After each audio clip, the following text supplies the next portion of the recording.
3 young girls killed, a society torn apart. I can't understand how our country got to this point. Riots going on, bricks being thrown, missiles, wheelie bins. It is looking extremely violent. Forget dead people, dead children. We'll just pretend we're going on their behalf somehow. There were people from outside the area who were coming for a fight. One of the problems about when riots happen is people want instant explanations before they even know what the event is. They've discredited the whole process of free speech. This is not free speech. They have actually demonised those who have a legitimate view about multiculturalism and mass uncontrolled immigration. Once again, some innocent little children have been the victims of some horrible people who have decided to commit horrible crimes in this country. Naturally, people feel very, very upset about that. They can't arrest their way out of the bigger problem. They can arrest every single one, lock them all up forever and a day if they want, but the problem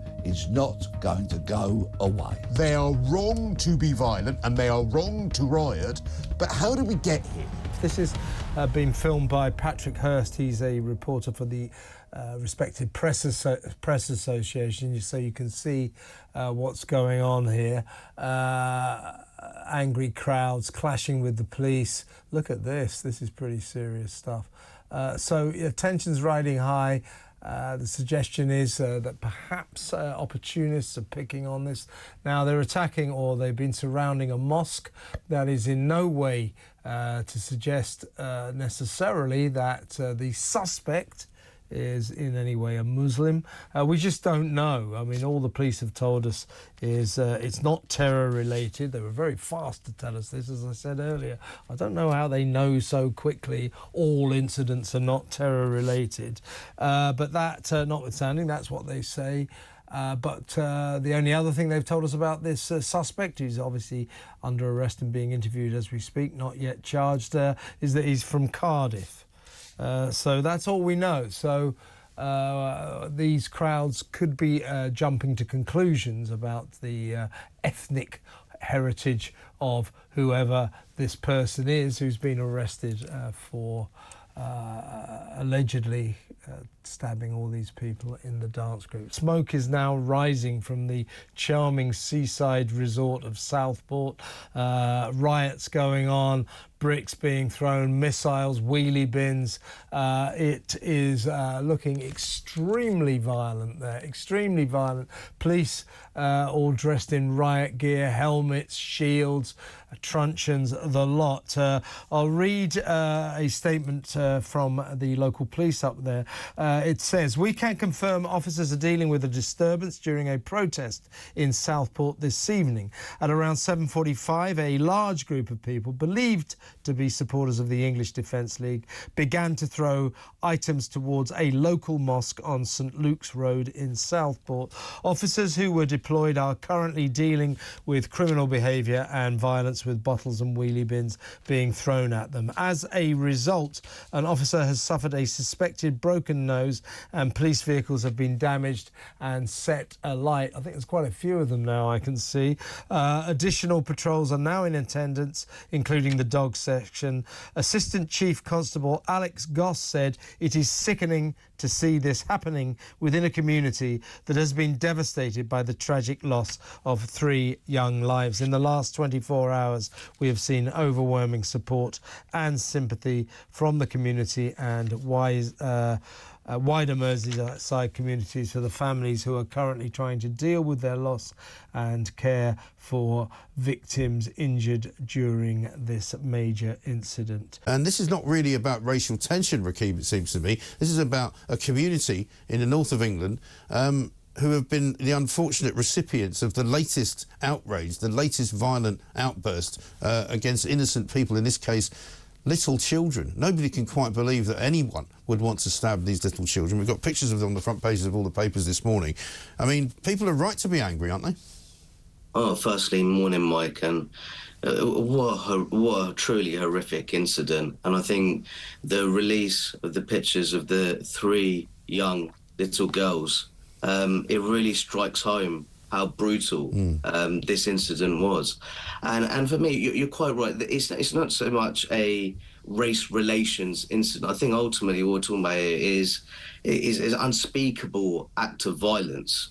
But I think the one thing that I'll say is that the authorities have been somewhat slow in terms of releasing crucial bits of information, especially when it comes to the background of the suspect. And I think the worry for me, Mike, is that has very much left a vacuum which has been filled by all kinds of conspiracy theories, baseless theories in terms of who the suspect is. And Mike, I'm sure that you saw that there was even suggestions that this was a Muslim asylum seeker who had arrived in the UK via a small boat from France. So I think what we really need is the authorities to be that bit more transparent and open, and to trust the British public that they're able to handle that information responsibly. Because there are those out there who say, oh, it's all the fault of social media because all of these rumours spread very quickly. Well, there wouldn't be rumours if the police issued statements of fact. I've always said this in regards to every single situation. Agreed. Even if you can't name the individual concerned because he's underage, that's not the issue. You can give information which would stop any of that sort of speculation going on. No, absolutely. And I think that some of those rules surrounding concealing the identity of a minor, in this case, the suspect is 17 years old, we usually have those provisions in place because it is ultimately there to protect the welfare of the suspect, or it aids rehabilitation if they were to be convicted further down the line. To be honest, Mike, when it comes to a crime this horrific and severe, I don't think there's much prospect in terms of rehabilitation here. There will surely be an argument, will there not, for this individual to be tried as an adult? I would say so, and I think that I'd also make this point that if the authorities, being somewhat shy over revealing the background of the suspect, that I think that really does fuel those conspiracy theories that we're referring to. And I think another thing, Mike, that you'll know this better than most, is that local reporting, effective local reporting, has vanished. In many parts of the country. So those sort of small town journalists who are very well trusted, who have very strong sources on the ground, they would have been able to provide us with this very important information. They barely exist nowadays. These are ordinary people in an ordinary community in an ordinary part of Britain who are sick to death of what's going on, who are angry, who are upset, who are, in that case of the woman who knows one of the young girls who was killed, you know, just distraught. And that is how I feel as well, Mike. It's hard to watch those images. 3 young girls killed, a society torn apart. It's really just, my overwhelming feeling is just depression. I can't understand how our country got to this point, how we've allowed this country to become so divided. You had a brilliant caller on just before 7:30. In which she was describing that all she wants is a peaceful society. That's all we want. We want a peaceful society. You don't get to a peaceful society by having lots of this multiculturalism. Just simply doesn't work. Having unbridled immigration to this country, making no attempt to integrate people who come to this country, not teaching our children to be proud of who they are, teaching our children quite the opposite in many respects, saying that if you're white, you should be ashamed of yourselves, and so on. All these divisions that multiculturalism and the way that the regulations have been framed around it have created in our country are just deeply depressing. And I see no easy route out of it. Of course, the police self-evidently carrying out 2-tier policing. But in a sense, that's a secondary problem. The real problem here is the societal breakdown in the United Kingdom. I'm not saying for a second that we were an entirely peaceful society before, the last 25 years. Of course, we had our own troubles from time to time. All societies do. But in the last 10 days, we've had riots in Leeds, riots in Manchester, riots in Whitechapel, riots in Southport, and we had the machete fight in Southend. This is all in 10 days. And we're going to see more and more of this. And People like me have been warning for years by reference to France, saying, look at France, look at where this kind of policy, this kind of immigration has led them. Every time there's a bust up with the police, France bursts into flames. Right across France, the Champs-Élysées goes up in flames. Yeah. Shop windows are smashed all the way up. And then what you end up in, Mike, is a whole load of more polarization in society, people taking greater and greater opposition to each other, and policing having to become more and more draconian, society becoming more and more violent. And we've got to stop this. We've got to have a government that is prepared to have the discussion and recognize the damage done by the way multiculturalism has been practiced, bring down the shutters on immigration, integrate those that are here so that we have a settled society, and for goodness sake, deport those who have no blooming right to be here. We've got to develop the courage to protect our country and protect our society. You know, I've been a big proponent of stopping the boats in the Channel, as you know, Mike. Yeah. And there's a clip, a gotcha moment with Julia Hartley-Brewer, where I was saying, you know, you've got to stop these boats. You can't infantilize these people. You've got to turn them around.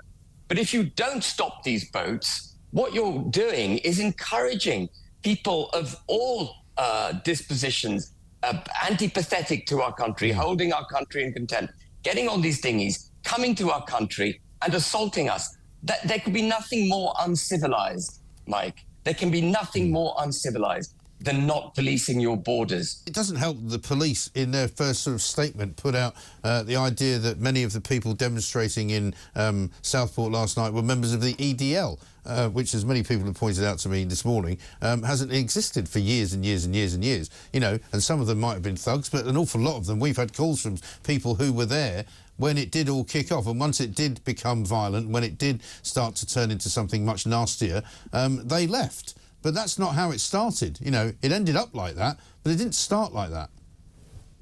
No, I mean, look, you cannot justify in any way the attack on the mosque that took place in Southport. And it is the sort of thing that basically destroys the issue as an argument, an issue of debate. And I was quite astonished to hear Yvette Cooper ranting there about the community and the far right, when nothing of the same sort of expression of disgust from her in the same tenor took place after the Manchester punch-up. Right. So, I mean, we are seeing here that, as I say, the Labour Party particularly makes a policy of dividing lines, and I think that is the last way we should go forward into trying to get the country to move forward as a whole. And I do despair, actually, that what Catherine Birbalsingh said about bringing this back to the schools and the families and making sure that children are taught at an early age how to behave and follow civic guidelines. I think that's simply not going to happen under Labour. 39 police officers injured last night, a police van set on fire, completely unacceptable scenes in Southport. And clearly things are very, very much like a tinderbox. There are lots of people who are really, really angry with what's going on. And certainly there are people who are angry with the people who are angry as well. There are so many people in Southport calling for calm, saying that they are not represented by these people who are attacking the police. And the people attacking the police are, some arrests have been made. I'm sure many more arrests will be made as a result of the completely unacceptable action that happened. Yes, but as you heard from Parry, you know, the reason why people are that angry and the reason why they were upset was because of the fact of the arrest of a man, which again was not revealed by the police until it was a little bit too late. Information not being passed on to the public, and also the police treating them in a different way. That's how they see it. That's how they see it, certainly, and there is a lot of anger. There's absolutely no doubt about that. There's a sense that things are out of control. And with the Prime Minister there were heckles, understandable heckles. That was, of course, a peaceful protest, unlike the criminal action that happened last night. And it seems that the government just doesn't have control of this situation. We have shock that has turned to anger in Southport. We've seen with Leeds as well a completely out of control situation last week that the government doesn't seem to, or the authorities and the police don't seem to have a handle on. That dissipated.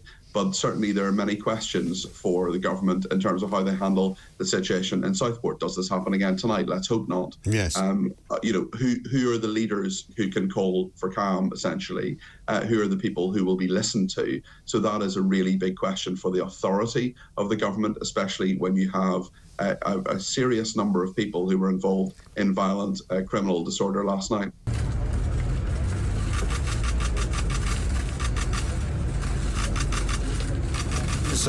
Keir Starmer approaching a place where the flowers are being put. He's carrying a wreath. How many more He's children surrounded are by dying 3 or 4 Prime people, Minister? and he starts to get heckled. How many here. more children? How many more children, Prime Minister? Are we going to do something? Time to change, Starmer. Come on, it's needed. How many more children? Is it mine next? You're going to stand up for our children. Bye-bye. Got your photos, off you go. Make a real change, Prime Minister. Make a real change! Our children! Go away! I just found out my friend's 9-year-old daughter was killed. The person I've held as a child, and you can't do. He can't do to be the Prime Minister.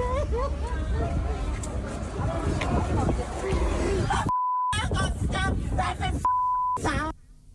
I mean, people are clearly distraught. People are clearly upset, angry, going through all sorts of grief. What did you make of that voice note that we had at the start of the hour from Joe, I think it was, who said that if that had been Nigel Farage, if that had been Donald Trump, if that had been Boris Johnson, he would have stopped and turned around and talked to those people, because by walking away, I think he did himself a massive disfavour. Well, he certainly didn't do himself any good. Look, I'm reluctant to criticise the Prime Minister in I get that. Like that. You know, it's not easy, but he's the Prime Minister and he's supposed to know how to deal with it. He asked for the job and he wanted the job, and he has been in controlled environments throughout the election campaign. You know, the whole Labour campaign was incredibly controlled. Sometimes you have to have that extra dimension and reach out to people in a way. When the nation is hurting, you know, part of a leader's job is to talk to that country in a way. And he couldn't talk to the crowd. I think that was a mistake. I think your caller was right to have acknowledged, you know, even just to reach across the cordon and, you know, to hold their hands for a moment. It's as simple as that. Thumping your chest and calling yourself a patriot doesn't give you a get-out-of-jail-free card. It makes it worse. True patriots don't do stuff like this.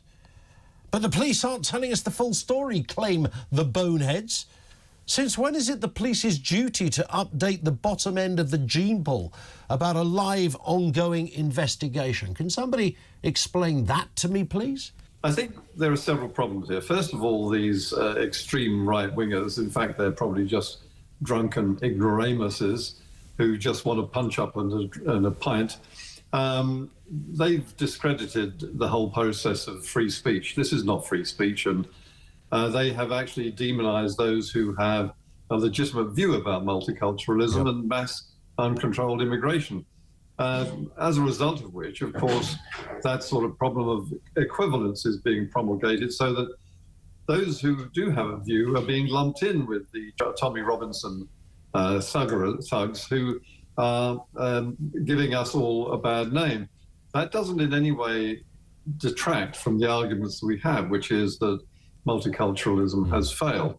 It may be totally irrelevant when it comes to the ghastly slaughter of these innocent children, but on the overall picture, it has failed. The second thing, I think, is that social media is a ghastly phenomenon which is destroying our way of life here and across the whole world. As you say, some of these people are ranting from some bedroom tucked away in Oregon or somewhere in America, commenting on our society and inflaming people over here who don't bother to check their facts properly or perhaps aren't quite capable of doing. I mean, there are a lot of very, very stupid people out there. I mean, couldn't the police kind of bring some calm down upon the situation by announcing that he's not a Muslim? What they could do, if they didn't want to announce that he's not a Muslim, and they'd have to find a form of words which wasn't exactly that, is they could let it be known. There are always ways of doing this through trusted media sources. You just give guidance, you give what's known as an off-the-record steer to journalists. And the trouble is, if you've got a vacuum, people will speculate and they will get it wrong, and that leads to even more unrest. And actually that was beginning to happen very, very quickly after the horror itself. I remember seeing some stuff on social media from a Twitter handle called Channel 3, which is clearly masquerading as something credible. It's made to look like it might be part of the BBC. And it was suggesting that the perpetrator of this crime was somebody who'd recently arrived across the channel, which is clearly completely wrong and false. And, you know, luckily most people didn't take that as read, but there were plenty of people who did look at it and think, oh, right, that's what happened then, is it? So I think the silence is unhelpful, but I also think that there's a trust issue here. And when the police, for example, described the perpetrator of another absolute horror, or the alleged perpetrator of another absolute horror recently, as a local man to Kent, and then it appears that that person was not necessarily particularly local, what happens is trust comes to erode somewhat. And let me tell you what a lot of people are now concluding. When the police have got into this weird habit that as soon as there's an incident, like that terrible stabbing of the poor soldier last week in Kent, like the punch-up at Manchester Airport, and now we're talking about what happened in Southport. They've got into this habit of seconds after the incident, you know, the first thing they say, it's not terror related, to which I would say, well, how do you know? You've only just got there.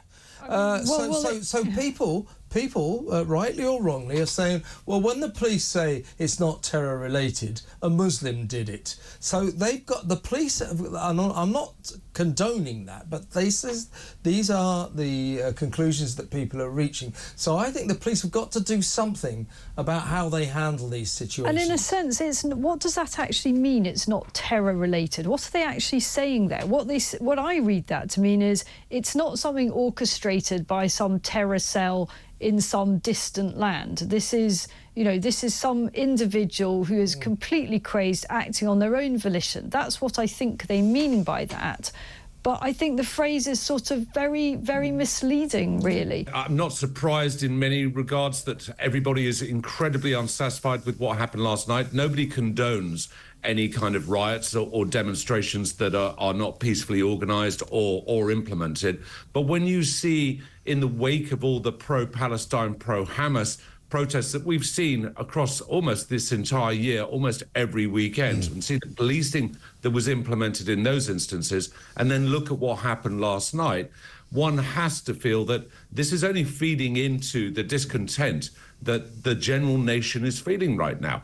And, you know, one of the biggest enemies to the police right now is itself. Yes. In terms of it not being honest and not being transparent in many regards, which wouldn't prejudice the trial against, say, the perpetrator of the Southport massacre, and I don't think we can call it anything less than that, by not revealing key information which can't be quirked by false news and by false speculation. Exactly right. I mean, some interesting stories this morning in the papers about the origin of some of that false information. I mean, according to a couple of investigations in the papers this morning, there was a link to a Russian website which sparked that particular riot up in Southport on the first night, because this was where the original piece of information came that the person responsible had a particular name, which turned out not to be true, was a migrant who had crossed the channel on a boat recently, which also turned out not to be true, who was a Muslim, which turned out not to be true, you know. But it's interesting that these places, I think it was called Channel 3 News,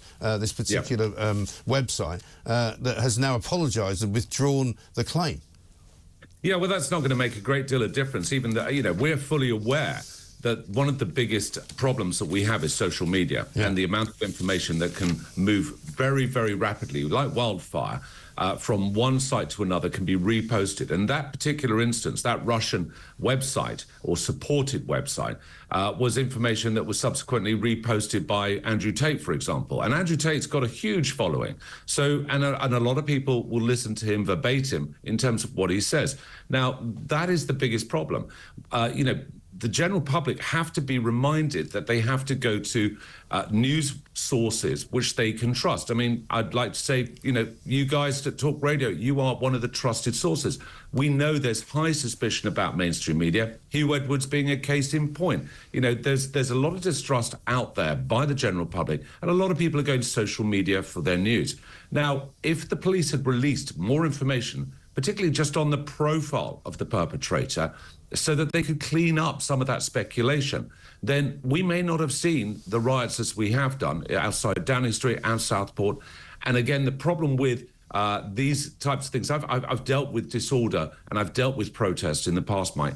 The weather is a contributing factor. We've had some fantastic weather this week, and that in itself will bring people out. I can tell you, if it was raining out there, you wouldn't have seen anything like the numbers. No, of course. But as I was saying earlier as well, it's wrong to sort of paint all of the protesters as these kind of thugs who have come in from sort of some kind of football hooligans website and decided just to cause trouble. After 2 nights of riots, first in Southport, and then we've seen in Hartlepool, in London, outside Downing Street, and in Manchester, people on the streets angry, upset, and we've seen, well, 100 people arrested in London, a dozen or so in Hartlepool, and other arrests taking place around the country where people spilled onto the street with their anger. Policing of these events rather, should we say, tougher than there's been of other events in recent weeks.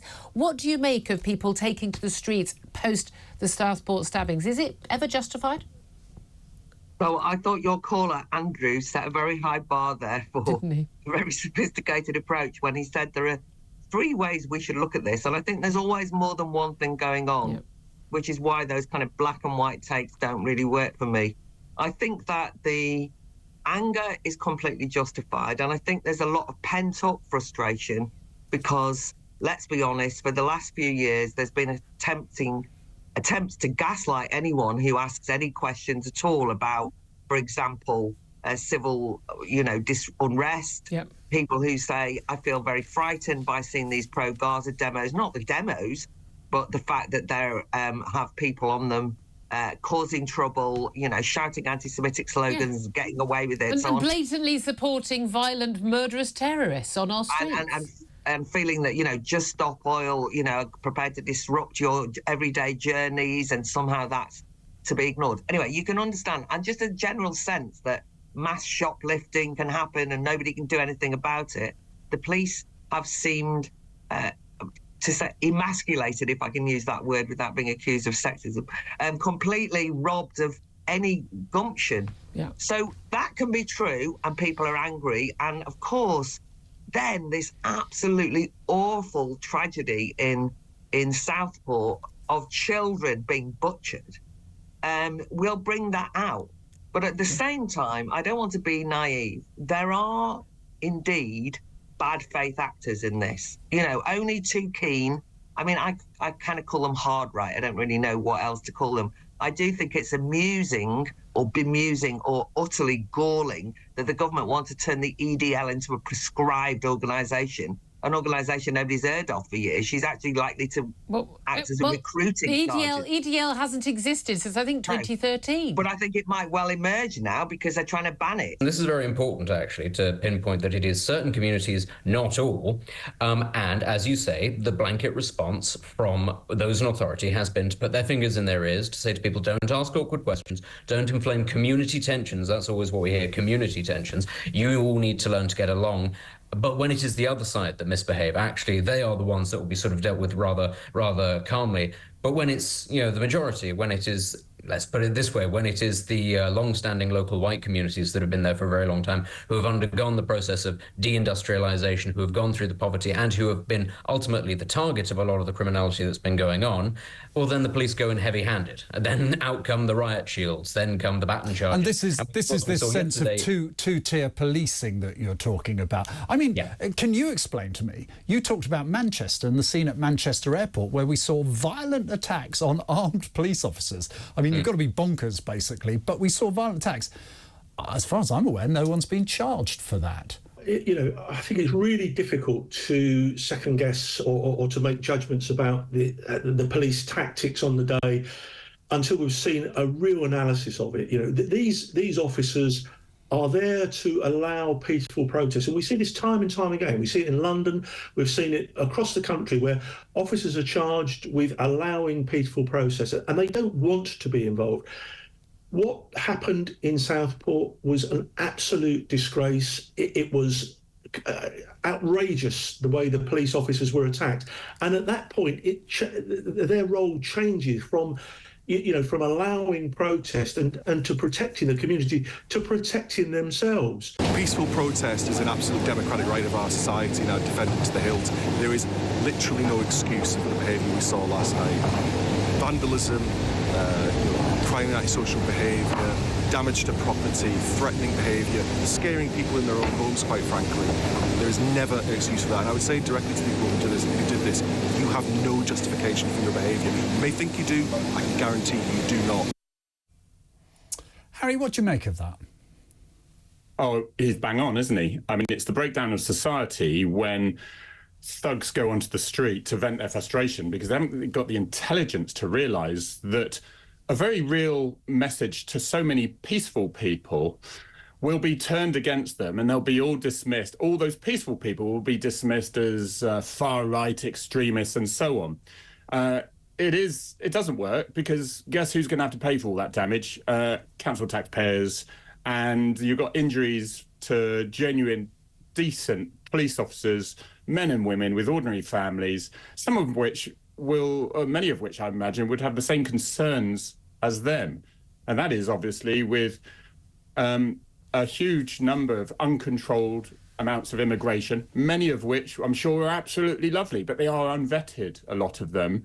And so when they see certain violent aspects occurring, then people get very concerned. And if you have an ounce of intelligence, you need to deal with that in a productive way, a peaceful way, and put more and more pressure on the government and build your numbers up together, but peacefully. But if you then take to the streets and destroy your own property and the property of normal businessmen and women who probably have the same concerns as they do, what on earth does that achieve apart from the breakdown to society and then create an even bigger divide? Is it about intelligence? Because broadly, I get your point, and I've been saying, what do they ever achieve? You know, it's absolutely right. I think it's counterproductive. But here there is a huge level of emotion and anger at what we witnessed in Southport. So is it intelligence or is it just pent-up frustration that nobody's listening? Our streets don't feel safer. This comes on the back of what we saw in Manchester. We saw a colonel stabbed in broad daylight. People are feeling unsafe. Obviously, no one thinks throwing things and setting things on fire is a good idea. Right. But I saw that lady, that she was a 73-year-old grandmother who seemed to have done nothing wrong, and they were trying to handcuff her. Yes. Well, why not say to people like that, perfectly reasonable, ordinary people, where have you come from? What are your concerns? Yes. And maybe have a collection of people that they actually talk to. Exactly. Because they clearly, listening to Keir Starmer's speech yesterday, he clearly has no understanding of what ordinary people on the streets of this country feel. Exactly. I was very disappointed. OK, everyone says it's wrong to do the violence or the damaging things, but he didn't have anything else.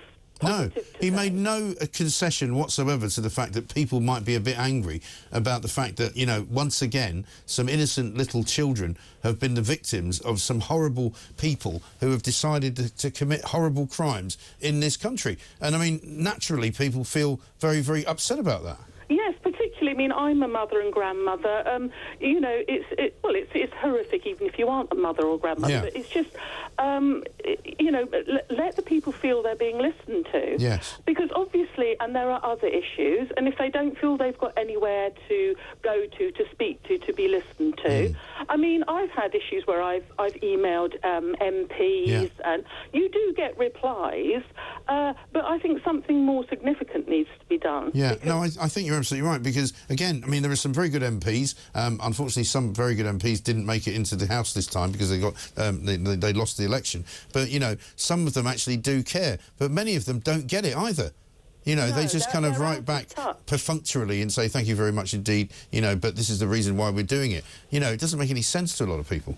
No, and I spent some of my childhood, my mother still lives there, in Aldershot. Yes. I had no idea that place was being used as a migrant hotel. Apparently that's why things kicked off there. Right. It's like, if people aren't experiencing what the ordinary people are, where, you know, in hotels or seeing their high streets change and that kind of thing, then obviously people feel a bit disenfranchised and just not listened to. Well, they do, and also we get told on the one hand, we haven't got enough money for pensioners, we're going to be taking away the winter fuel allowance from you, but on the other hand, we can pay £8 million a day, possibly £10 million a day, to make sure we can house illegal migrants who come here who never have to pay an electricity bill. And the story we've got today for you, Sally, an exclusive, we're going to talk to Isabel Oakeshott about it, foreign criminals costing taxpayers £25 million a year just for translators when they go to court.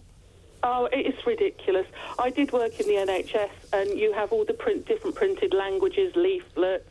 You sometimes have to get translators in. There's a huge amount of waste. And don't forget that track and trace. Yeah. Who got that money? I mean, I just don't understand it. Just want to get your view on Keir Starmer's little speech yesterday. I couldn't believe that he had the opportunity to speak to the nation and kind of make out that he understood what the problems were in our nation, and many of which you've highlighted over recent days. But he didn't. All he did was he kind of made it very clear that he's kind of tone deaf about what's going on out there. I couldn't agree with you more. He fell right into the trap, didn't he? I mean, the words that he said in that statement showed an angry nation that he just doesn't get it. The idea that the eruption of fury that has been witnessed across this country in the last few weeks on all sorts of issues is just some kind of far-right outrage is so utterly misconceived that I've been left wondering how he's got to the level of Prime Minister with such weak political antennae. Right. Now, yes, there are some far-right people involved in those skirmishes, and certainly no one is condoning that behaviour. But what about the eruption of violence in Leeds, for example?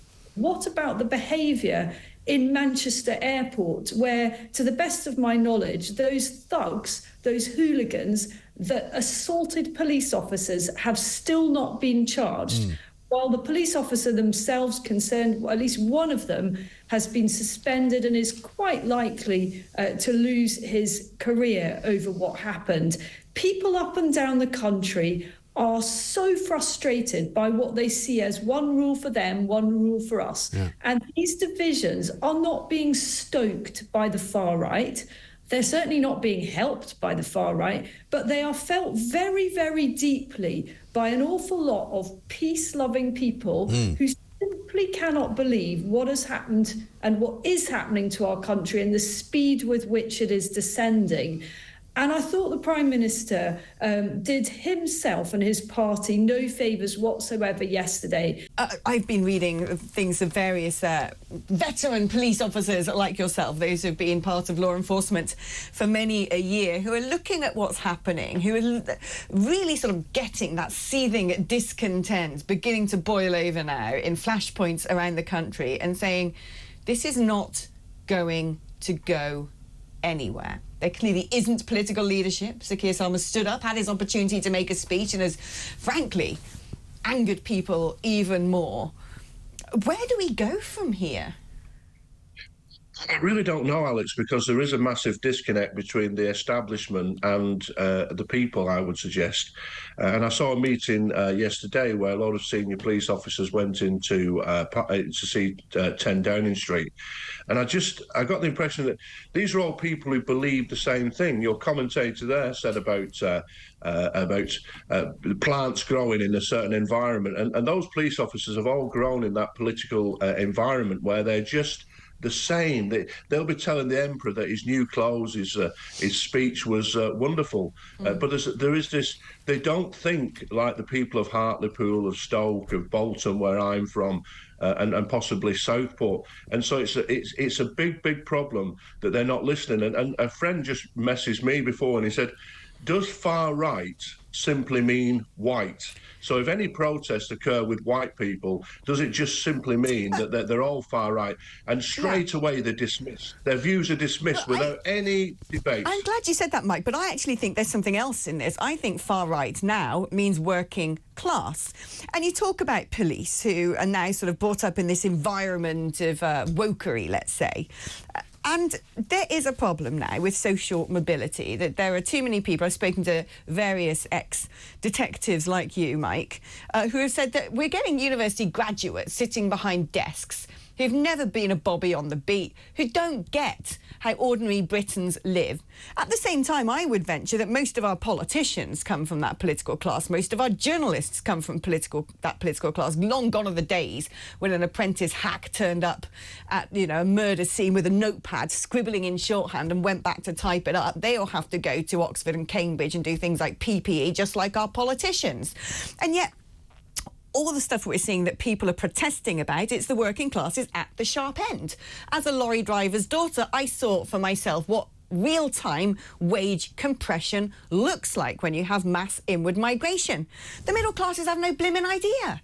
They're not living in their neighbourhoods where a lot of immigrants end up being put, because frankly that's where the social housing is, or when they can't afford housing. They're not living in the neighbourhoods where there isn't integration. When they come across people from different cultures, it's their GP, it's their accountant, it's the person sitting next to them at a desk at the BBC who will share their values, who don't sort of, live out of sync with the rest of our culture and with the rest of our communities.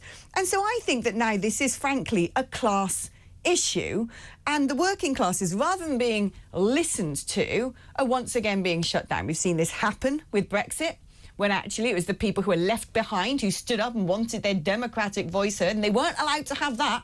Oh, it took 4 years of fighting in Westminster to get that, and we still haven't got it, and that's going to be reversed. It's the same with immigration. So I think, people constantly point the fingers at the police, but the police can only act within the society and the laws that government makes. You say that about the police action, but if you look, for example, at Leeds, which is nearly 2 weeks away, the police have made 17 arrests. Outside Downing Street, they made 111 arrests within 24 hours, including a 73-year-old woman. And so people are right to ask this. And it's a rather like 1984 in the sense that people have been asked to not believe the evidence of their own eyes. So every time we see one of these mass stabbings, whether it's in Nottingham or Southport, or it's in Dublin or wherever, the killers are invariably ethnic minorities who are either black or Asian. And people are very... The first role of the government is to protect people. And sometimes we've got to ask ourselves, how do people get into this country? Maybe they're born here or radicalised here or whatever, but some people come from outside, like we saw in Nottingham.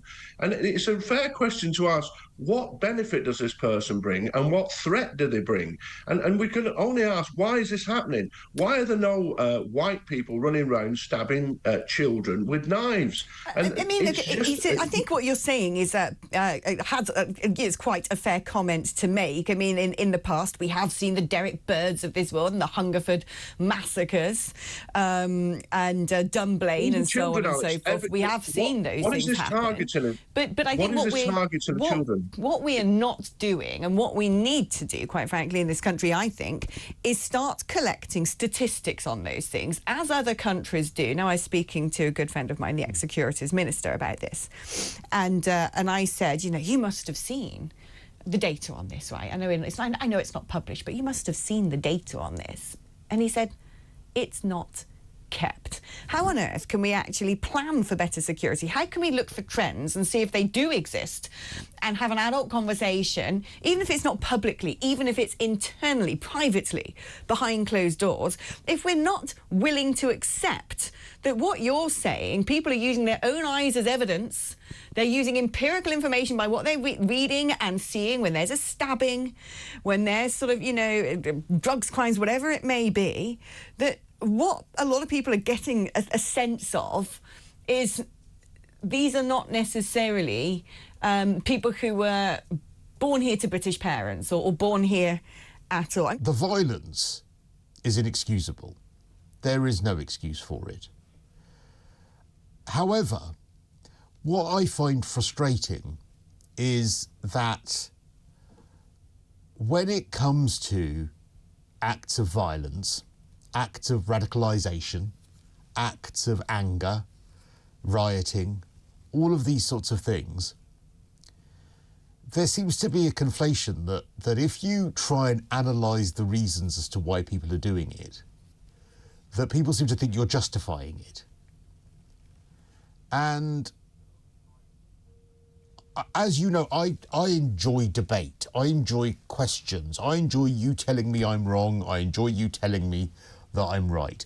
I think there is the only way you solve problems, is to have conversations, is to have respectful adult conversations about things. And that's then how you come to some sort of conclusion.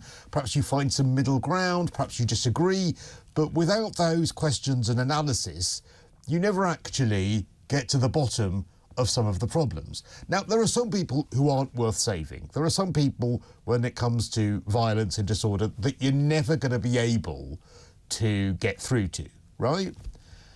But I'm not sure that I believe that every single person who feels anger at the moment is not worth engaging with.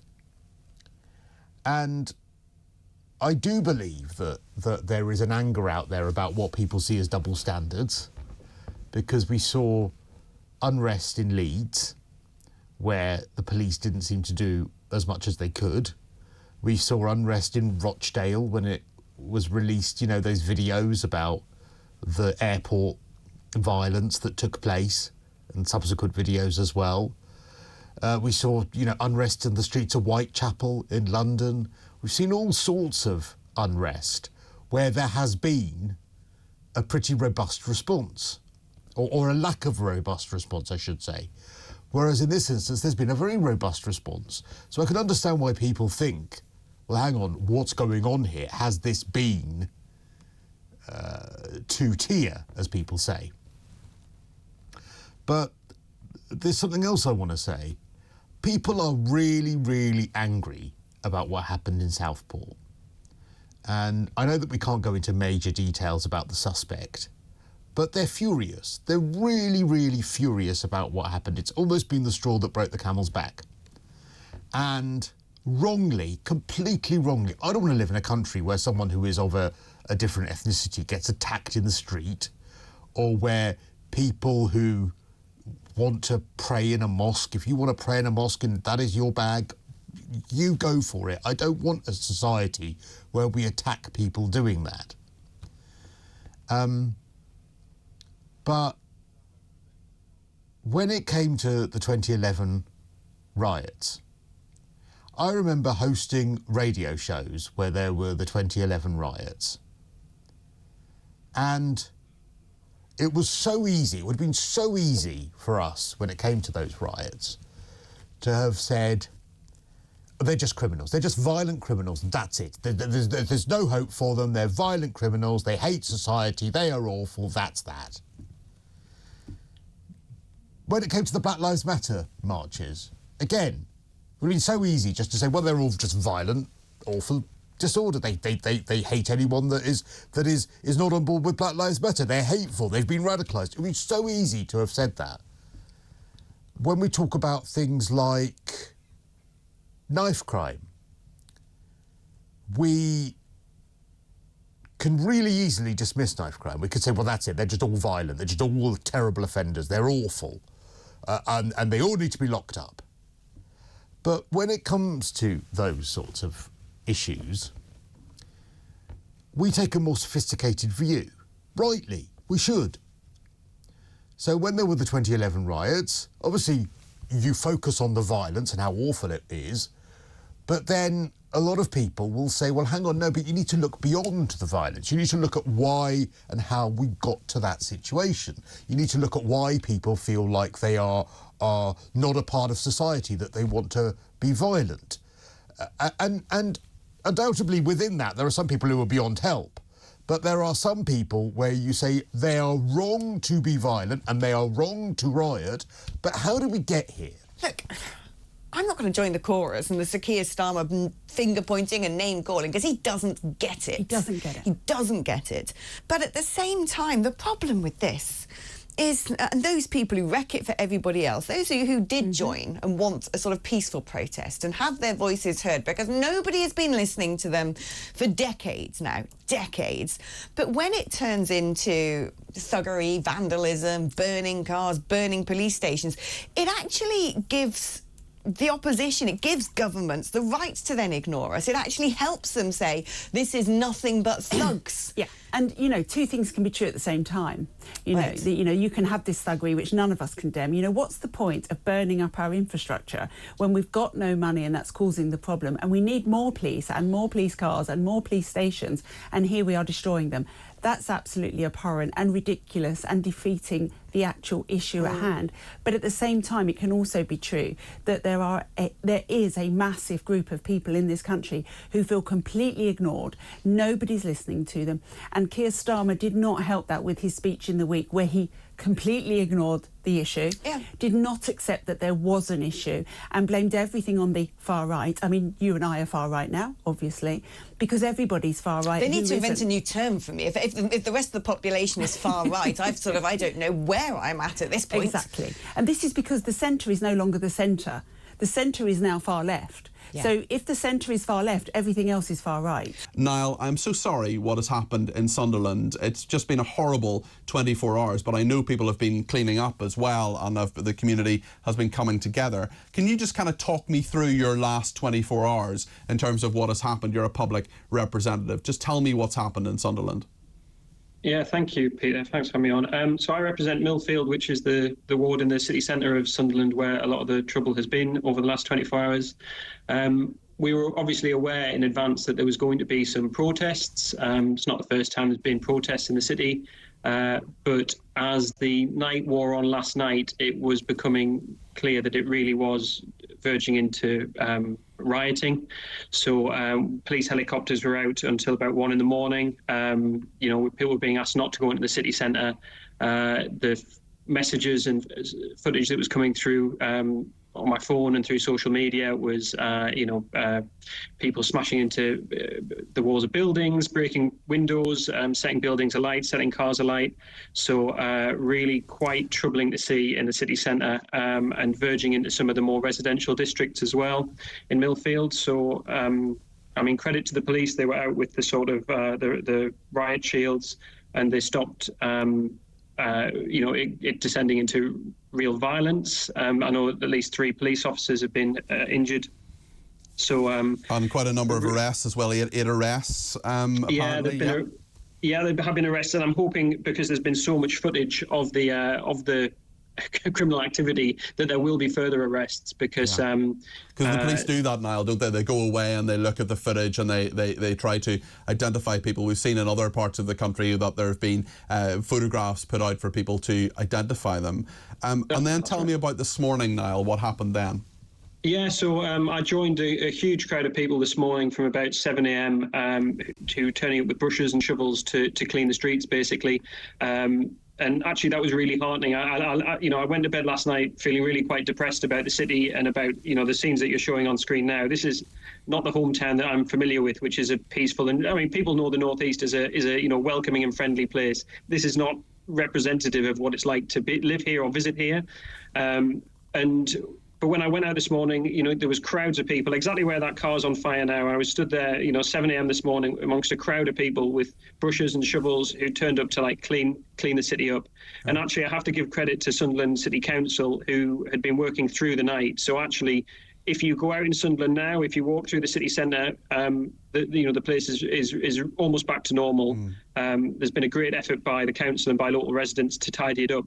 What I would say though is, it's some of the places that have been damaged. So oddly, the former police station, so it hasn't actually functioned as a police station for about 10 years, but it's just near where the footage you've got on your screen now.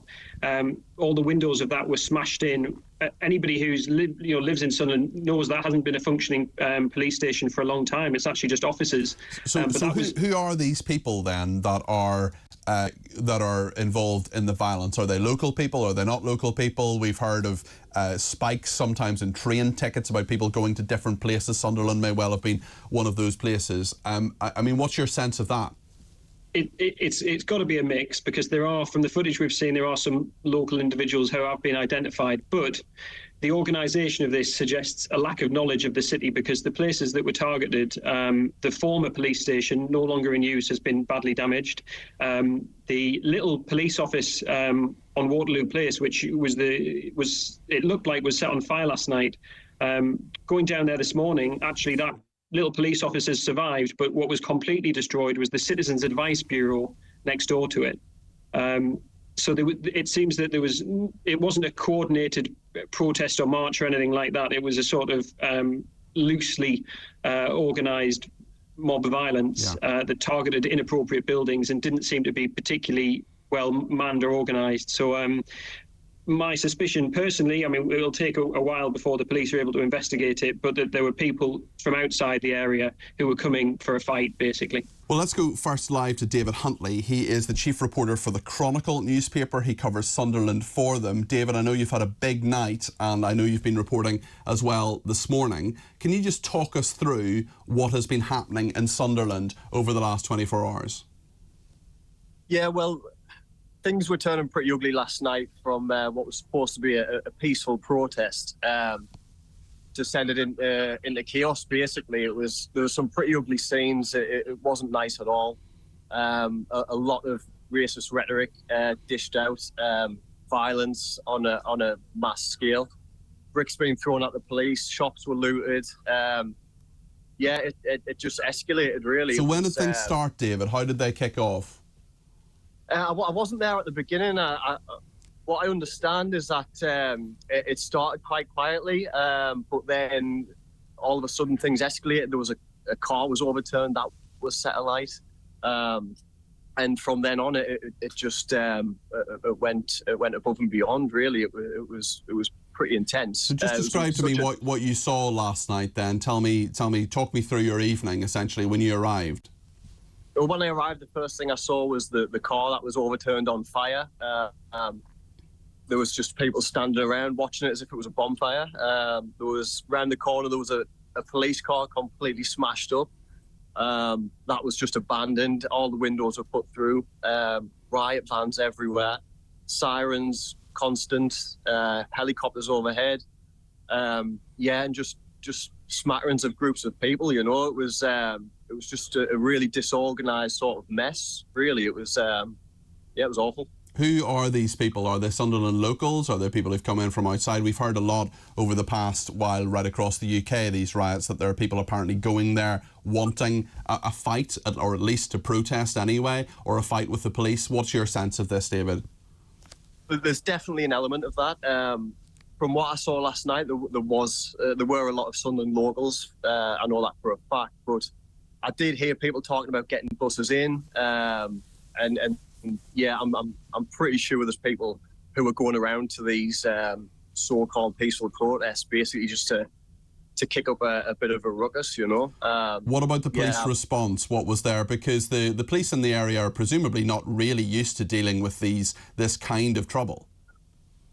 Yeah, I mean, I've not really seen this level of police ever, really. There was a very heavy police presence throughout the night. That blocked off plenty of roads in the city. That I think they were trying to contain the protesters in the city centre. I know there was a few incidents at a local mosque, which is just outside of the city centre.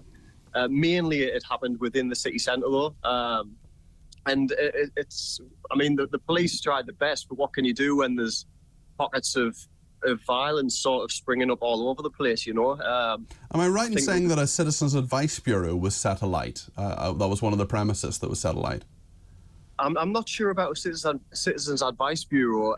That's news to me. That might have happened. A police office definitely got set alight at the bottom of a street called Homeside, which runs through the city centre. But yeah, that was set alight, and the police blocked that area off while the fire brigade were putting that out. So yeah, that was quite. And we think 8 arrests so far, no charges yet, I would imagine. That's right, yeah.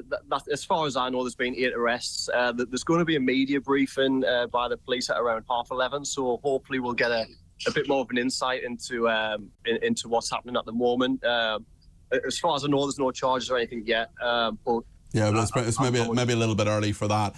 Tell me about the people who are. I mean, you mentioned some are local, some are not locals. You were presumably asking them, "Why are you here? Why are you doing this?" What were they telling you?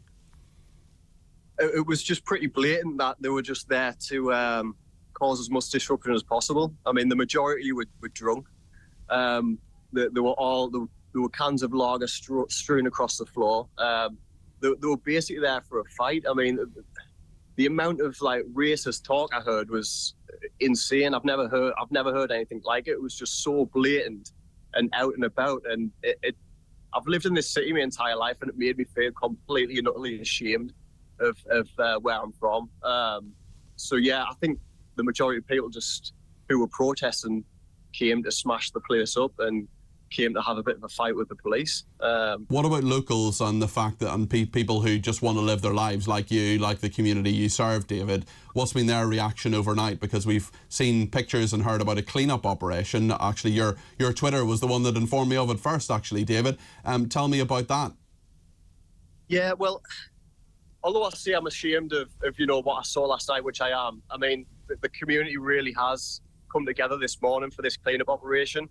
And it's really good to see. I mean, there's people who are here at 6:30 in the morning with dustpans and brushes clearing the place up, which is really good to see. You know, we've got members of the Muslim community who come along today to clean up.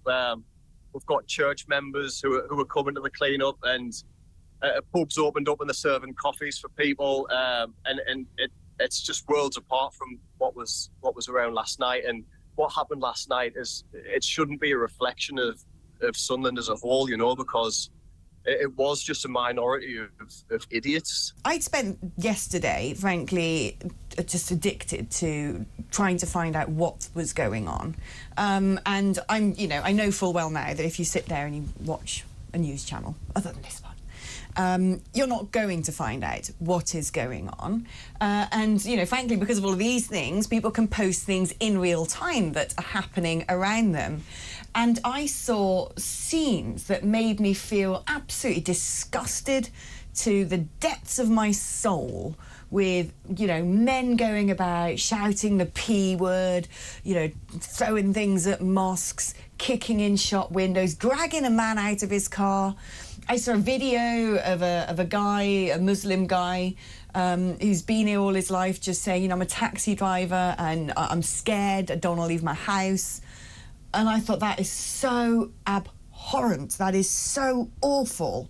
It's very clear to me, anybody with a conscience, anybody with a brain, anybody who's lived in this society long enough, that there are plenty, the overwhelming amount of people are decent, regardless of creed and colour of skin. They're great people. You know, knock on your neighbour's door, chat with your taxi driver, speak to your postman, you know, so get to know these people. They're good people. The vast majority of people are good, and there's no excuse for some of the horrible behaviour I saw. But then I also saw videos of the police, and it's something you posted online that I retweeted you, actually, the police saying to a group of Muslims outside a mosque who were tooled up, please, you know, for the sake, we're here to protect you, please put your weapons back in the mosque. And there were scenes of 50-strong mobs with balaclavas, shouting Allahu Akbar, pointing at the sky. There was one video of a man shouting, "I'm going to your mother's," and with weapons. It looked like, I don't know, it looked like a militia. And that, there's one thing about the Yobs, and I'm not condoning it, I think I've made that very clear, very, very clear, that appalls me. But that, the militia thing, it's terrified me, actually. I was trying to watch the Olympics last night, cheering on Team GB, and I felt broken. I felt scared. Yeah, I mean, this is the problem that we've found it hard to articulate exactly what's going on because people feel so scared to speak on all sides in all kinds of ways, because that's the kind of climate that we've had. And when you have that general sense of fear, what it then ends up doing is escalating and spilling out into the horrible scenes that we've seen. And as you say, we now have to make the caveat all the time. We are not condoning any violence at all. It's never the answer, all these sorts of points. And we also should say, by the way, that it's not just to do with Twitter and all these things. Rioting has been a sad facet of urban life for thousands of years. It happened in Rome, it happened in Constantinople, it happened in London in the past, all these sorts of things. The big problem we've got is that people have felt that they have been ignored on all sorts of issues by politicians of all parties for a very, very long time. And something eventually was going to be the spark that set all of this off.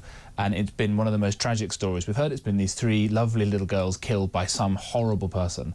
And there was a level of misinformation about who and what was going on with this sort of issue. But it also follows the back of rioting that happened in Leeds, of a soldier who was stabbed in London, of police officers who were attacked in Manchester with footage doctored to make it look like actually it was just a bit of police brutality, because people are getting desperate for it to be like it is in America. And even then, by the way, the police brutality is wildly overblown in terms of what actually happens there. And therefore, people who are not articulate, people who are not well informed about things, have decided to take matters into their own hands. And that's not okay. People who, frankly, are confused and are angry, and what... The Brits don't riot, really. It's not something that we really do. The French love it. It's a national sport over there, but we don't tend to do it. But if there's one thing that's going to get a British man out on the street, it's the defence of his country. And I think that's the thing here. It's an existential feeling among people. And rightly so, because the volume's been turned up. You know, they've been pushing, frankly, the limits of our tolerance for a long time now. Every single week, all these people going out on their pro-Palestine marches for a foreign war that's got nothing to do with us. I don't care how many people try and join the dots and suggest that we're giving Israel weapons. We're not. We're selling them 0.1% of the stuff they put into weaponry, which is dual-use goods. They could have just as easily have been put in those buttons and widgets on hospital equipment or, you know, children's toys. We're not giving Israel weapons. There's nothing we can do to stop what is unfolding over there. Yet this is playing out on our streets. Why? Because this is a war of religion. Knowing what you know about policing, I'm interested to get your comments on how the police are handling it. I don't want to be critical of them, but it does look at times as though they're a little bit clueless. I mean, there was one particular incident yesterday in Rotherham where the police had all kind of lined up with their backs to the wall of the Holiday Inn, while the protesters were sort of busy entering through a door and sort of setting fire to stuff. Yeah, well, first of all, Mike, I would say that the violence that we've seen in various parts of the country has been absolutely shocking.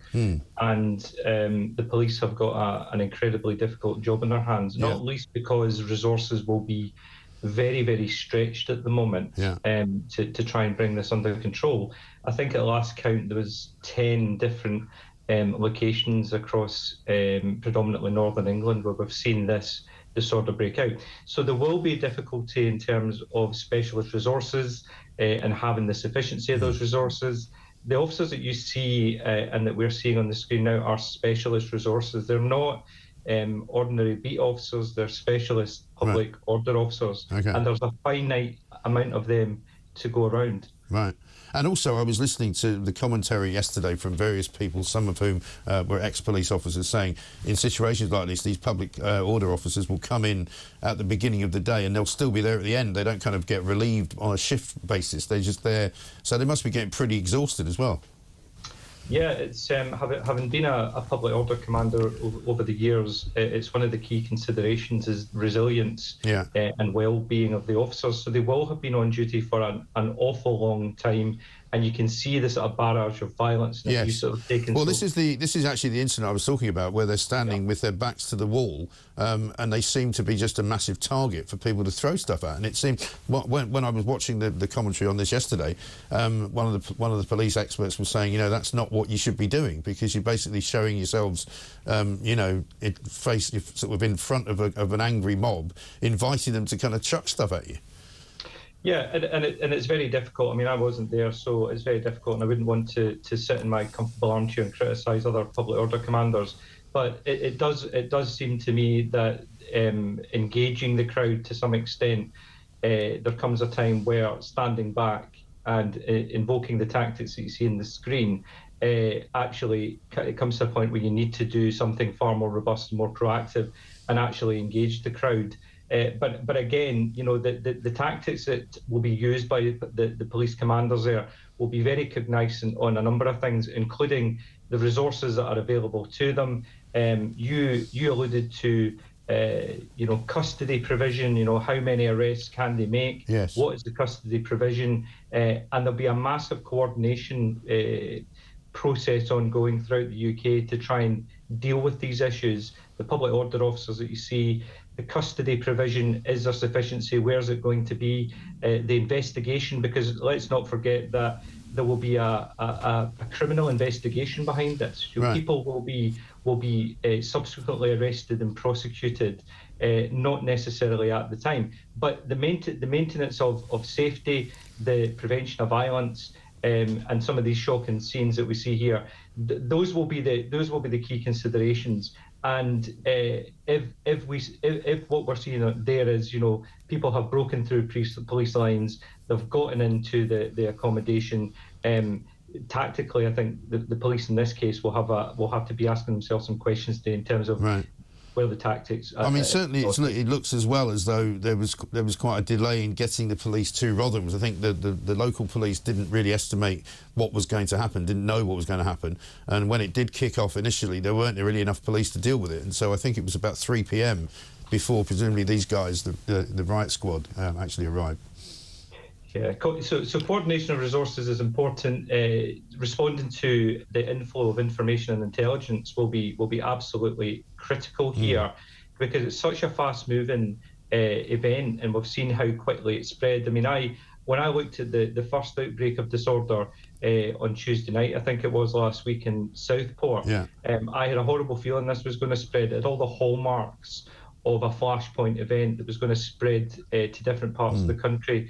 And it's definitely been hijacked by those that just want to commit acts of violence and destruction of property. There is absolutely no doubt about that. So what the police will have to be doing now is a very quick time assessment of information and intelligence. Where are these people coming from? How are they getting to these locations? What do we know about them? And that will inform the assessment of threat and risk. What is the risk of violence? Where are they going to target? What are the appropriate public order tactics? And we've seen some of those play out, whether it's protected officers in riot gear, dogs, horses, evidence gathering teams, etc., etc. So it's very fast moving, but an element of coordination is really what's required here, Mike, and that's what nationally the police will be doing to try and make sure that those resources are available wherever they're required. Yes. Let's talk now, though, to Joseph Coterie-Monson, a criminal lawyer, because the Home Secretary has threatened reckoning. This was a piece she wrote in the Times, actually, yesterday. Yvette Cooper was talking about it and saying, you know, this is exactly when we will be clamping down on these race rioters, as some people are calling them. But, of course, it's easier said than done. We've already had one KC on this morning saying the justice system is creaking at the edges and creaking at the seams. And how on earth are they going to be able to funnel hundreds and hundreds of people quickly through a justice system which already doesn't really work? Joseph, very good morning to you. Good morning there, Mike. Thanks very much for joining us. I mean, I dare say that you will sort of concur with the view that the justice system is not really geared up to doing 24-hour sort of sudden prison sentences and locking up of hundreds and hundreds of people and, you know, getting loads of lawyers out of bed to work through the night. I mean, it doesn't seem very practical, does it? No, definitely not. We've got 25 years of real term of the reality of underfunding of a justice system, which you rightly say I think creaking would suggest it's working. But it's amazing, Mike, just how quickly money can be found for budgets where we're otherwise told that defending criminals, representing criminals in court, processing them, eliminating delays is just beyond the government. All of a sudden, where there is a will, and riots scare people, all of a sudden there is a way. And riots, Mike, they're treated especially seriously because they undermine the kind of feeling of safety of the public that the public are entitled to, but also just interfere with the functioning of a decent society and also the economy. Therefore, we see very quick responses. And the president is in the London riots around 15 years ago. If you remember, we had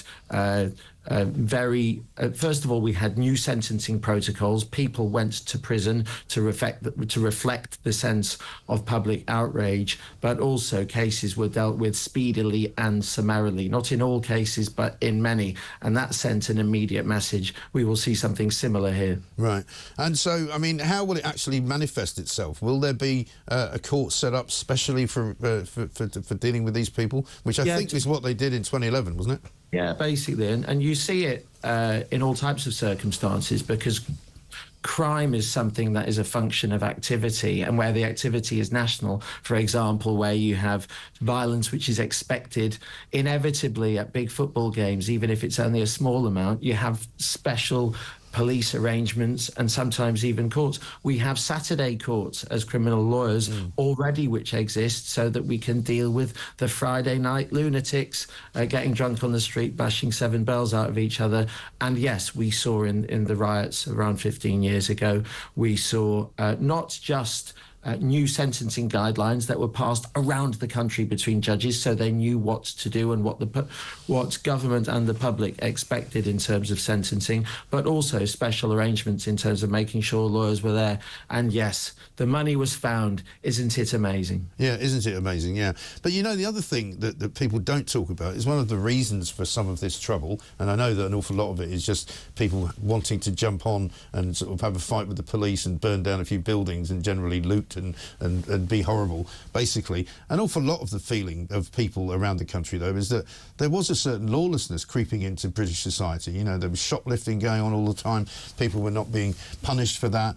You know, there's sort of running street battles with gangs of young men with machetes. You know, the kind of all the stuff that we've been talking about here for quite some time on this TV show and this radio station, that nothing was really being done about. Yeah, the presence of police has been an increasing problem, or really the lack of it over the last decade. And I think it was the kids in London who spotted it first. The Emperor wasn't wearing any clothes, and in fact, just wasn't that sense of not just police physical presence, but response time. And once that cat is out of the bag, yeah, people think they have license to do things. We say we have policing with consent, and that is true for the most part. But we also know that there is a sense of consequence to our actions. Now, when people are in large groups, football hooligans, again, great example, there's a sense of anonymity that brings, that often brings out the worst in people. Similarly here. But make no mistake, there is a core of hardcore racists, people with the swastika tattoos who are travelling long distances, not necessarily representative of the whole group, but fomenting, agitators.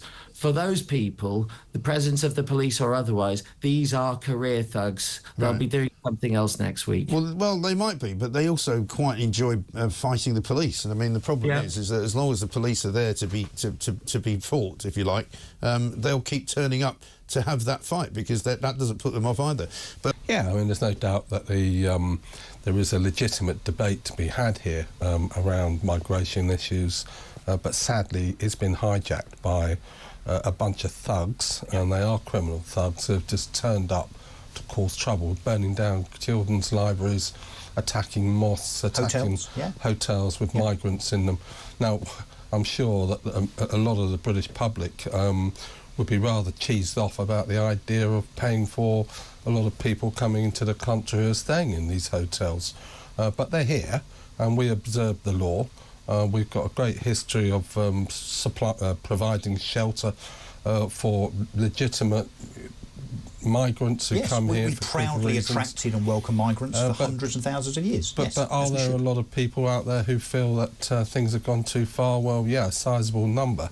Yeah. But what still slightly disturbs me about the Enough is Enough protests, and I think there's a lot of right-thinking people that would go along to a legitimate protest, is that they suddenly seem to have erupted in the wake of what happened at Southport. Yeah. And this misinformation that was deliberately put on the internet to whip it up about it being a Muslim suspect. In terms of the Southport murder, you mean? Well, in terms of Southport murder investigations, and that's the backdrop here. And you've also... But Mike, do you think that there's thuggery on the other side? Do you think there's Muslim thuggery on the streets? I mean, I saw lots on social media yesterday and the day before where it's alleged that there are seemingly Muslim gangs with knives and machetes going after people as well. I've seen that. Antifa also on the streets, enticing and agitating.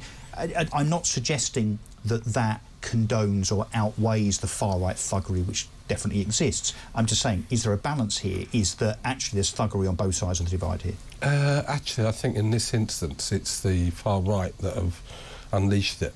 And where you might have images on social media of Muslims tooling up, it's possibly in defence mode in this situation. Now, you put yourself in the... you're a Muslim, you've got a family, you live next door to a mosque, your parents go to the mosque every day.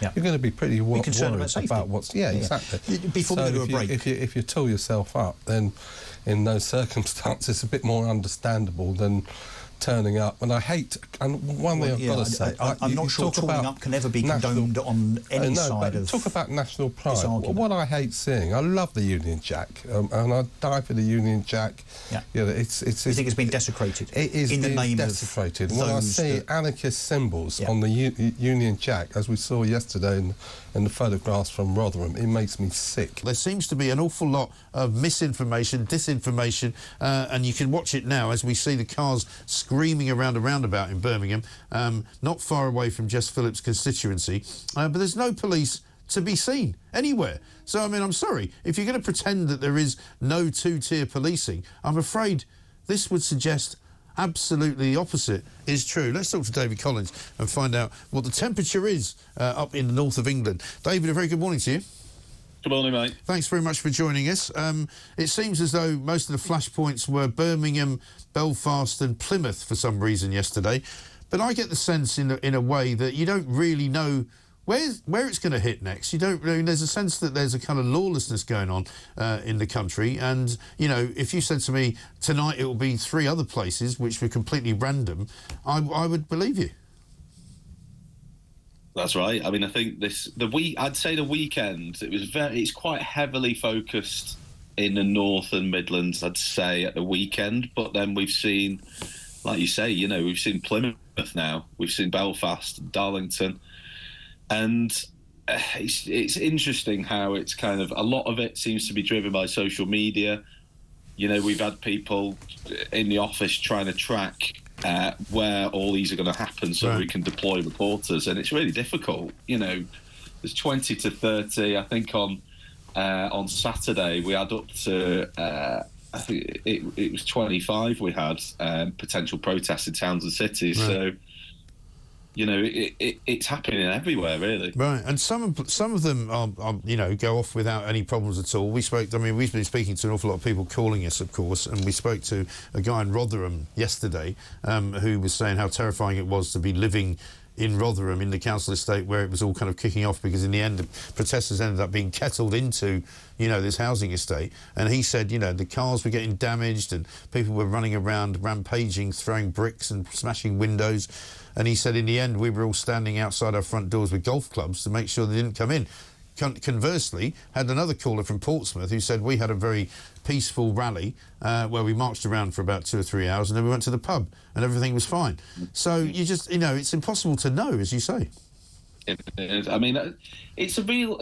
I mean, I was in Liverpool on Saturday for the whole day. I'd say for the first hour, it was fairly peaceful. Yeah. You know, there were hundreds there. People turned up from all over Southport, Bradford. I met a man from Bradford and he spoke to me fairly reasonably, I thought, about his concerns. I mean, I mean, the general consensus is that people are concerned about immigration, you know, and when it was peaceful, I felt like people, you know, they were giving voice to those concerns. And what happened in Liverpool was the counter-protesters came down the street.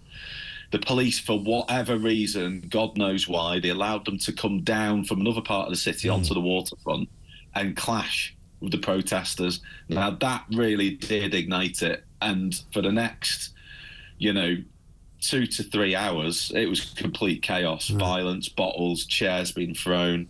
It felt really lawless in Liverpool at points. And I felt like the police, afterwards, they did a better job. But why on earth they let them clash together in the first place, I don't know. And that does seem to be the problem. There's a lot of inconsistencies in the way the police are actually dealing with the protests. I mean, the one in Rotherham, for example, to go back to that, once the hotel, the Holiday Inn, was surrounded by these sort of marauding thugs, the police found themselves kind of standing off to one side while they all rampaged in through a sort of an entrance to the building. And the police didn't appear to want to stop them. I don't really understand what that was about. Yeah, I saw that footage. I think there was a moment around the back of the hotel where they were getting in through the door, wasn't there? Where there was not a single police officer in sight. No.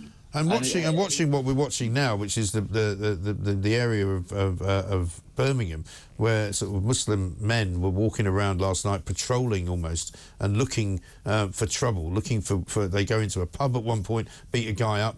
They start attacking cars that have got white people in them. You know, I mean, and there's no police at all. Yeah, I mean, I think that's the risk as well. If the police don't get a grip of the situation, then, you know, it will encourage vigilantes and people like that, and it'll just get worse. You know, during the London riots, one thing that they did do is swell the numbers on the streets. You know, the way to cope and get public order back, the simple idea is just you flood the streets and the cities and towns with a police presence, because by its nature, that will help as a deterrent. And I think in the next few days, police tactics, you know, they need to look at increasing the numbers in the towns and cities. I think so. Stop well, let's have a look at a clip. We've got a clip here. This is Sky News reporter Becky Johnson trying to do a report from Bordsley Green in Birmingham, which is an area where there was some trouble and where we saw those cars driving around and around. Have a look at this. Community leaders have been speaking to the police as well, because... Free Palestine! Free Palestine! Easier, mate. Right, I think, apologies for the language you're hearing, but a sense of I think you can there. Yeah, Katie, I think Becky, I apologise. We need to leave you there, and Becky, we'll have security there, and we will leave that, and I apologise once again for the language there. I mean, obviously not that I would expect many people to have any sympathy for journalists, because nobody really does, but, you know, it's a dangerous job out there as well, isn't it? It's really hard. It's really difficult, because I've seen journalists, I've seen reporters, I've seen photographers targeted. You know, Liverpool Echo photographer was pulled off a wall and assaulted in Southport. We had a photographer up in Sunderland at the weekend who was attacked. You just saw that footage of Sky News crew under attack, and I think they had a knife where they attacked the tyres of the Sky News truck. Right. It is really difficult, because there's a lot of anger out there. There's a lot of anger because people feel like they're not having their views reported properly. They think the media is part of the problem. They target the police, but also, you know, they see the media as part of the problem. Their views aren't being aired. And Keir Starmer, to be frank, is not helping, is he? Well, I think that in the next few days, the big thing for the government is going to have to be, they have to acknowledge the amount of anger that is out there. You know, that yes, there is violence. Of course there is. I mean, we're seeing it. It's not acceptable on any level. No. But what is that being driven by? the way to solve it is by listening to everybody and working out. No, I mean, I had a conversation with a friend of mine yesterday who said something quite sort of profound, which was that a lot of these people who are doing the rioting like they were in Rotherham are the kind of people that if you knock their pint over in Wetherspoons, they'd punch you in the face, you know. These are not people that we would like to see representing this country. However, there are lots of other people who are out on these peaceful rallies who are not doing that, who are, as you say, very angry. They feel underrepresented. They feel as though their voices can't be heard, and they feel as though Keir Starmer, whenever he opens his mouth and talks about protecting Muslim communities, isn't talking about protecting them. I mean, I think what we're seeing at the moment is a real mixed bag. That is what I've personally seen from, you know, yes, the far right are there at some of the protests that I've been at. You know, I would actually say what we traditionally call the far right, from what I saw in Liverpool, they were present. You know, there was chanting of Tommy Robinson's name and all the rest of it. That is one part of it. Another part of it is people coming out of their doors. They're worried about their families. They're worried about the news stories. You know, one guy's talking to me, a guy from Bradford that I mentioned who travelled down. He's talking about his community. It's changed too quickly. It's not integrated. He was telling me about news stories like Lee Rigby, the soldier who was murdered in London, that he's never been able to forget. And you know, so that's another kind of part of these protests. And then I'd say there's a third part on top of that where it's kind of people are using the protests to come out and for whatever their agenda is. You know, in Liverpool, there's a lot of people who don't like, some people who don't like the police. That's just, Liverpool is an anti-establishment type of city. And I saw that in the shopping centre, Liverpool, one owned by the Duke of Westminster. You know, the enough is enough protests from the waterfront in the evening. You know, the rioting that was going on in shopping centres had nothing to do with that. That was just about local people coming out who are angry. You know, that might be cost of living, no opportunities, we don't like the police, we're just going to cause a nuisance type people. So, and that's the thing. I think a lot of what Keir Starmer refers to as far right thuggery is just thuggery. It doesn't have a right or a left side to it. It's just thuggery. It's people who like fighting the police. And as long as they know the police are going to fight them back, there are people, unfortunately, in this country who are going to go out there and do it. I think that's absolutely true, and I think that's what we've seen across our towns and cities. I mean, it's a little bit like 2011 when you know I was a young reporter then reporting on the London riots. I was on Peckham High Street and watching all those clashes. We saw that spread across the country, and in the end, you know, it started because of the shooting with Mark Duggan and the anger in the community, large, you know, that sparked from that. But in the end, it spread across the country, and it wasn't about Mark Duggan in the end. It was about looting. It was about thuggery. It was about a frustration, and I think we're seeing that frustration now for different reasons. Well, I think one of the problems about when riots happen is people want instant explanations before they even know what the event is, and it's quite hard to explain an event before you know what it is. And secondly, just people want simple explanations. I remember after the 2011 riots, Prime Minister then, David Cameron, came out and said these are criminality pure and simple. Well, one thing about crowds is they're rarely pure and they're never simple. So if you look at what's going on at the moment, you've probably got at least 4 types of people turning up. I mean, in part, and there's no doubt about this, it's organised far right. You can see it online, you can see it in terms of the salutes and the slogans. They are there to attack. They're not there to protest. I think it's wrong to call them protesters. They're simply there to intimidate, to cause fear, to cause intimidation, and to attack the police as well as to attack black people. It's not about immigration. They attack anybody as racist. But they also have a sense of the establishment of authority being against them and as a legitimate target. Then you have a second group who are young people, especially young men, who turn up, who are anti-police, to have a go at the police because they see the police on the back foot. You have some people who turn up because they have anti-immigrant beliefs. They're not necessarily against all black people. They're not necessarily violent. And then, as you always have in these events, you have some people who just turn up to gore because it's a newsworthy event. It's an interesting event. we have different mixes of people in different places. And before we can explain exactly what went on in different towns, we need to look closely. Sometimes it makes sense not to rush to judgment and rush to explanation, but to shut up and listen and try and find out what's actually going on. And doesn't that make a diverse phenomenon? And doesn't that make it then quite important what Keir Starmer says? Because every time he comes out to speak, he talks about far-right thuggery. You know, I don't think there's any question that it's thuggery, and as you say, there's definitely a far-right element to it. But it's not just that. There's a lot more to it. I mean, I've seen footage of kids, as you say, you've probably seen this one, you know, trying to smash the windows of a Greggs so they can nick some food, you know. And I've seen other footage of kids walking down the street, jumping on cars, trying to smash the windows with their feet. And you just think, what on earth are you thinking? What are you doing that for? Well, when you look at the 2011 riots, for instance, you find at least 3 different types of riots going on. Yeah. I mean, some of them were around issues of racism and the death of Mark Duggan. Some of them were simply anti-police. They weren't necessarily black people. They weren't necessarily concerned with racism. They were anti-police.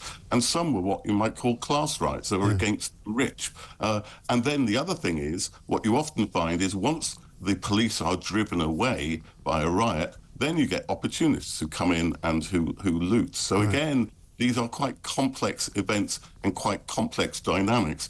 But the other thing I would say is that while they're complex and while they're difficult to explain, in many ways, riots are the canary in the cage. They tell you something about our society. And the danger of simply dismissing people as mindless is that, first of all, you let them off the hook. I mean, certainly the far right, they know exactly what they're doing. They're not mindless. They're not unaware. They're not carried away. They are racists with a racist ideology who feel empowered to express that ideology. The second thing is, it suggests that all crowds are the same and everybody loses their mind in crowds and leaves you then to clamp down on perfectly legitimate protest, which can cause actually more alienation and more disorder. And let's not forget that when we're talking about crowds at the moment, yes, the ones we focus on are the violent ones. But in many ways, they're the minority in terms of numbers. The people who are turning up to protect asylum hostels tend to be bigger than those who turn out to attack them. The crowds who turn up to clear up, to express a much more positive view of their community, they are, on the whole, far more than the far right. What the far right want to do is to say we're all against immigration.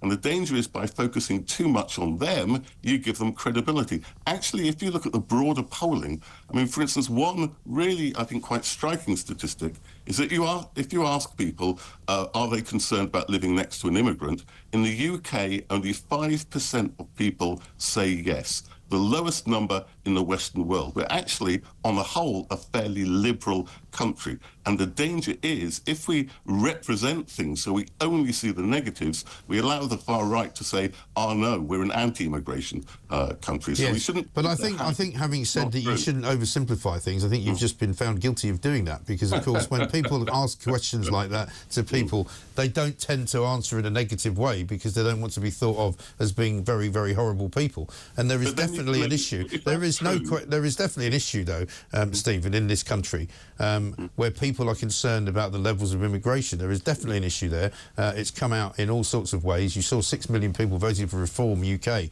in the last election. They're not racist. They're people who are concerned about a great many things. And also last night, for example, we saw in Birmingham, without any sort of police escort of any kind whatsoever, an awful lot of racist activity from the Muslim community towards white people, you know, attacking a guy who's standing in a pub, going after people driving cars, and genuinely, you know, acting in a very unlawful and horrible way. But hardly anybody's covering it because there are still, unfortunately, people in this country who don't want to tell the truth. But, I mean, one of the things about the far right is that the far right aren't talking about immigration. They're not concerned with immigrants. They're attacking anybody who's of coloured skin. They are chanting against people, who are Muslim or who are of Pakistani background and so on. That's racist. It's not anti-immigration. No, I get that, but the point is that there is a conflict going on, and there was a great piece written in the Times yesterday about ethnic conflict in this country, which again the media's been very guilty of ignoring, politicians have been very guilty of ignoring, and it's kind of reached a flashpoint now. It seems to me. Yeah, but we've got to have balance. I mean, you're quite right. I mean, I study... Balance is what we do. I study answering questions, and you're quite right. There are always problems with any single figure. But if you look at the figures over a period of time where, you know, how many people are going to tell you the truth or not is probably constant, so you can see change, you actually see in Britain that Britain is becoming a more liberal and a more tolerant country. So certainly we've got to be aware of the fact that there are pockets of concern, and certainly we've got to be concerned with the fact that it's taking very acute forms, but we've got to put it in balance. And the notion that we're becoming a more intolerant and a more anti-immigrant country and a more racist country simply is not true. I think we're a more divided country. I would say divided rather than racist. I think that's the difference. The simple point I would make is I think it's as important. I mean, the problem is, and I'm not blaming you personally, but you... Well, that's good.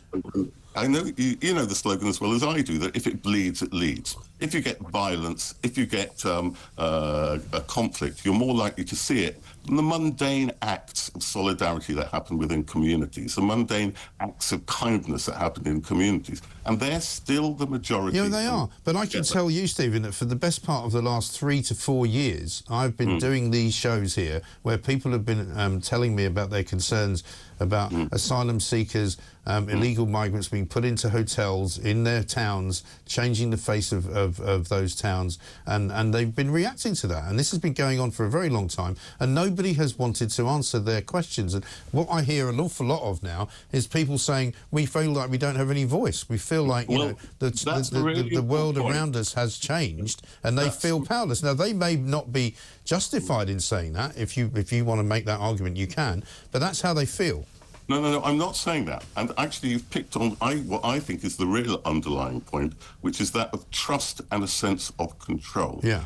So what's happening is that the right wing and the far right are trying to weaponize that and say the problems, the reason why you've got very real problems, and people have got very real problems, we know that. We know they've got very real problems in terms of cost of living, in terms of housing. We know that 2/3 of the population don't feel in control of what's happening to them, because actually the fact is they don't. When you look at, you know, who impacts on political decisions, only the top third of the population has any influence, and only about the top 10 has real influence. So the real issues are around control and around trust. We have a crisis of trust in this country. Trust in the police is down to about 40%, far lower in young men.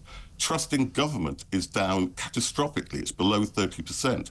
And trust in politicians, let me just tell you this statistic, because I think it's quite telling. If you ask people, do you think that politicians will tell the truth when in a corner, only 5% say yes. Now, if you poll people, 10% will tell you that they think the earth is flat. So twice as many people think the earth is flat than think politicians will tell you the truth. So the real crisis we've got in this country is a crisis of trust and control. And the real issue is that people are responding to that. The far right are telling them the problem are the immigrants. I don't think that's true, but they're telling them that it's the immigrants. If you want to get at the underlying issue, you've got to get at the issue that most people in this country do not feel it's a democratic country where they have their say, and we've got to address that. We need to address a bigger problem here, okay? And it makes people uncomfortable, and I'm sorry about that. But when people say, am I far right? Am I racist because I hold these views? Then if you do hold those views, then yes, you are. Okay, what are these views?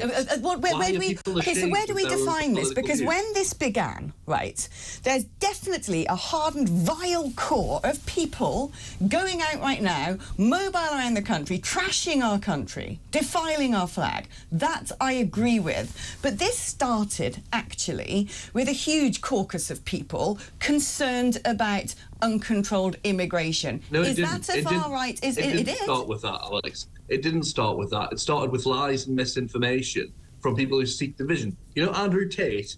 This has got nothing to do with Andrew Tate. Andrew Tate did not suddenly get a lot of ordinary Brits upset about what is changing in their communities. Because people... Yes, he did, because people follow him online.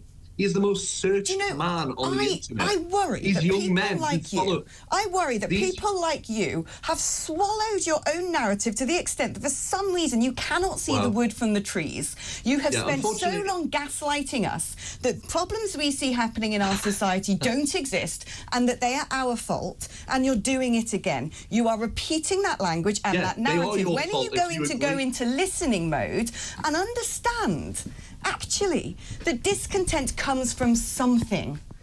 It comes from, be it material need, it comes from a lack of integration and social concerns. When are you going to understand that? And instead of just it sounds to me like you're making...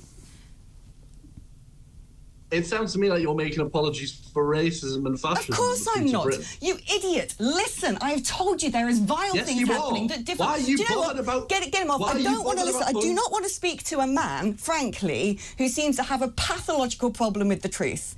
Idiot.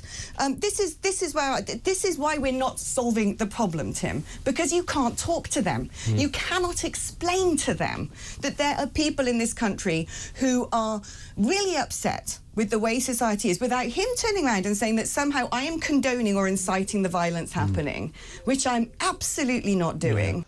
They can't arrest their way out of the bigger problem. Yeah. They can arrest every single person that went on these marches, that committed an illegal act, that threw a brick, that threw a fence post, that did any of that. They can arrest every single one, lock them all up forever and a day if they want. But the problem is not going to go away. Thousands of anti-racism demonstrators gathered across England last night as the first far-right rioters were sentenced for up to 3 years in prison. Large numbers of counter-protesters thronged in Walthamstow, for example, in north-east London, also in Sheffield, holding placards reading "Stop the Far Right" and "Bigots Out." In Liverpool, they formed a protective ring around a mosque targeted by extremists. Others gathered in Bristol, Birmingham and Southampton. Police had warned that more than 100 far-right riots, but the fears of widespread disorder last night had failed to materialise by the evening. One could say that's good news, that we've seen that. I do have a look at some of the placards which are being held by those, and it's very clear that this is... I mean, you don't just get placards which are all the same thing, unless it's coordinated. Smash fascism and racism, it says. But others say, you know, migrants are welcome. I'm interested, incidentally, in these claims that there were about 100 riots that the government can then, as you said, pat their back about on and say. I know no source that is reliable about where that information came from. Right. And I think we should treat that sort of information with great scepticism. Yes. And I say that having spoken to individuals I can't name who have connections to government and are very sceptical about it, and are particularly sceptical about the way the government has used that to frame its reaction to this. And by reaction, I don't mean, again, the sensible reaction of police and prosecuting authorities. Sensible reaction of police to the extent that it is reacting against disorder in and of itself.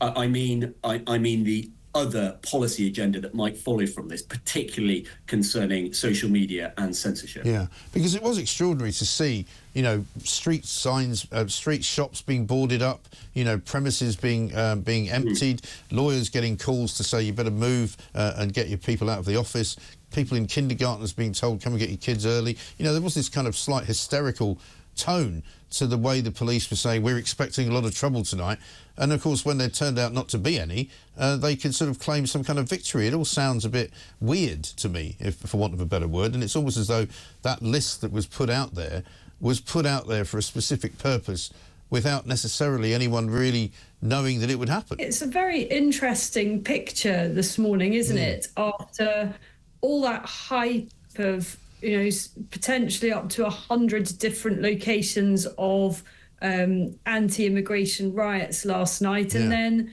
these images that we're seeing in today's media of people holding up refugees welcome and, you know, asylum seekers all come all, come one, come all, from crowds of people. I think we can all agree that it's a good thing that there weren't violent clashes last night, or that there don't appear to have been many. I think that a lot of people this morning will also be feeling quite mistrustful of the way this is reported. I personally have lost some faith in BBC coverage of these events because it has been blatantly biased right from the outset, in giving a totally disproportionate reporting bandwidth to one side of the argument and much less to the other. The night anti-hate marchers faced down the thugs. Now, looking at the picture they've got there, there's an awful lot of what I would call banners, which are clearly produced by the Socialist Worker Party. There's an awful lot of Palestinian flags. There's incidences of people chanting from the river to the sea. I mean, this was not the love-in that people are describing it as. This was, you know, the far left, if you like, coming along and saying, you know, we're not having the far right, wasn't it? Yes, I think it was. I think a lot of credit needs to be given, with some provisos here, to the police, because they did mobilise in huge numbers. They did. I mean, vast numbers. Right. They got relocated to different parts of the country. They were on standby for hotspots. They completely, obviously, took the list of 100 locations that have been bouncing around widely on social media, where apparently there were going to be protests and possibly riots. They clearly took that as being gospel, and mobilised in vast numbers. By the way, wait for the complaints from chief officers about the overtime bill in a month or two. They'll be moaning to the government they've got no money, it costs a fortune and all of that. So tiresomely predictable, should I say. And, of course, the language they used yesterday. Overwhelming force, said Sir Mark Rowley. Full force of the law, said others. And, fortunately, nothing kind of happened. What I did sense after those horrific murders was we weren't being told anything. We had a lot of... and I saw it as you did. He'd arrived on a boat across the channel last October. He was a Muslim activist, etc. Known to the MI5 and all that. And I said, can you tell us, was this man on a watch list, yes or no? Remember the London Bridge attacks? Yes. Within an hour of the attack, we knew the man had been on a watch list. Right? One of the reasons the Southport riots were as bad as they were, one of the reasons the mosque itself was targeted, is because the authorities didn't tell us quickly enough what the truth was. Now, we then learned a few hours later he was born in Cardiff, and that actually he wasn't a radical Islamist at all. But my question as to whether he was on a watch list still hasn't been answered. And because I asked a simple question, that suddenly becomes incitement.